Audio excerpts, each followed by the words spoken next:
Можешь принять власть в мире богов как бог Асура и морской?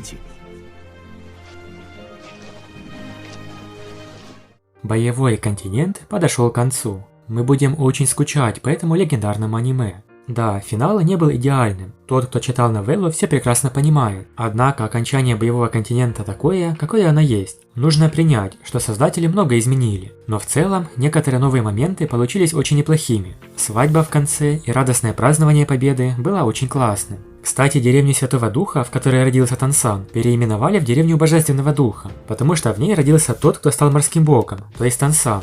Также теперь стало понятно, почему боги могли присутствовать на свадьбе Тансана и Сиаву. По правилам Божественного Царства, они не могут вмешиваться в дела людей и даже лично спускаться на континент. Когда Тансан проходил 9-е испытание, он был перенесен в граничное пространство между Божественным Царством и миром людей. Именно там он мог встретиться с морским богом. Причина в том, что теперь Асура, морской бог, бог еды и богиня 9 цветов передали свое положение новым наследникам, то есть они стали свободными и могут беспрепятственно путешествовать по всей вселенной. Суть в том, что когда бог передает свое положение, он не умирает и не исчезает, он лишь передает свой пост или положение другому человеку, а сам становится полностью свободным. Есть и другая версия. Возможно, само торжество проходило по граничной зоне, то есть все гости были перенесены в межпространство, потому что мы видим, как морской бог стоит со списком гостей. Он, видимо, следит, чтобы не было незваных вторженцев, хотя первая версия кажется более правдоподобной. Также многие задались вопросом, что случилось с Тянь Ринсюэ после победы Тансана. Она забрала Бибидун и просто улетела на своих крыльях. Непонятно, осталась ли она богиней, или же со временем поднялась в Божественное Царство. В оригинале она полностью лишилась божественности и стала обычным мастером с очень слабой духовной силой. Что стало с богом Ракшасой после смерти Бибидун? Об этом ничего не говорится, но можно понять, что прежний бог Ракшаса уже свободен, так как передал свое положение Бибидун.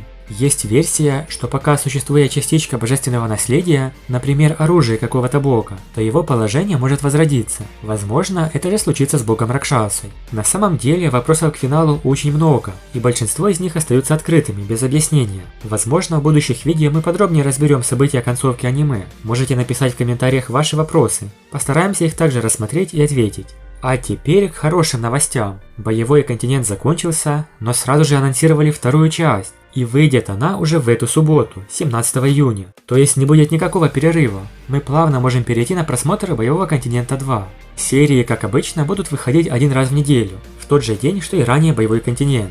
Кажется, нам даже не дадут времени перевести дух от финала Боевого континента и немного обдумать увиденное, как вот сразу же выходит Боевой континент 2. Это, конечно, классно, что не придется долго ждать продолжения. Многие думали, что придется подождать какое-то время, прежде чем вторая часть выйдет в эфир, но это оказалось так скоро. Также создатели объявили, что вторая часть будет несколько длиннее первой части. Первый Боевой континент транслировался на протяжении 5 лет. Сколько же будет длиться вторая часть? В настоящее время было выпущено несколько трейлеров, в которых показали новых героев. Если ранее мы видели лишь фотографии дизайна и образа нового поколения монстров Шрека, то теперь они изображены в анимационном ролике. А в конце последней серии Боевого континента находится любопытная пасхалка. В той деревне, где родился Тансан и которую впоследствии переименовали, появляется главный герой второй части – Хо Юйхао. Неожиданно, 10 тысяч лет спустя, новый главный герой также начал свое приключение в деревне Божественного Духа, и история удивительно похожа. Кажется, он побывал в этой деревне тайно и, возможно, хотел что-то забрать. Его глаза светились, и он быстро исчез. Хотя события второй части происходят на том же боевом континенте, но прошло 10 тысяч лет, много чего поменялось. Клан Тан в это время уже пришел в упадок. По словам Танья, она глава секты Тан. Но она также считала, что не справляется со своей ролью, но затем она встретила Бэйбэя и сделала его старшим братом клана Тан. Однако, хотя клан Тан пришел в упадок, это не означает, что его нельзя возродить.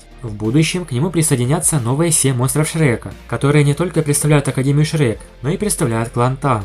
Для создания Боевого континента 2 используется новый движок. С точки зрения освещения сцены и теней, он действительно значительно улучшился. Чистая вода озера, голубое небо. Таким прекрасным местом будет Академия Шрек 10 тысяч лет спустя.